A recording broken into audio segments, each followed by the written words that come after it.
שלום לגולשים הצעירים בבית, שלום גם לכם, גיא, אופל. האם לדעתכם אנחנו יכולים לשנות את צבעם של הפרחים? לא. אז תתפלאו. בניסוי המהמם שהיום אנחנו נבצע, אפשר ועוד איך.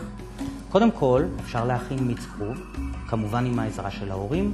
חותכים כרוב לחתיכות קטנות, שמים במים, מרתיחים עד שהצבע יוצא לנוזל, והנה מסננים, יש לנו מיץ כרוב.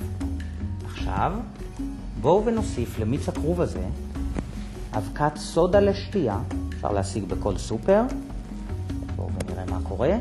שימו לב, מצבע סגלגל, מה הצבע שהתקבל? ירוק, יפה. ועכשיו ניקח חומץ ונוסיף לאט לאט למעלה. יפה, כמובן שיש לנו כאן בועות של גז, כי החומץ ואבקת הסודה לשתייה מגיבים, אבל שימו לב לשינוי הצבע. יש לנו כאן צבע אדום. עכשיו בואו ונשתמש באותה תכונה עם פרחים נוספים. נצייר עם פרחים שונים, ואחר כך נשנה את הצבע של הציור בעזרת חומץ ואבקת סודה לשתייה. קחו מהפרחים שיש לנו כאן עלים ותמרחו אותם, כן, ותמרחו אותם על הנייר.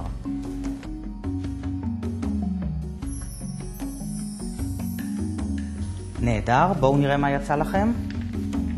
כן, וואו, איזה יופי, ציורים נהדרים. ועכשיו הגיע הרגע הגדול. אנחנו נשנה את הצבעים שבציור.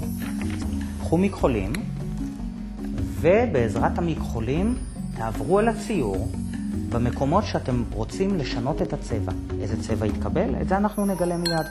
בואו נראה את הציורים שלכם.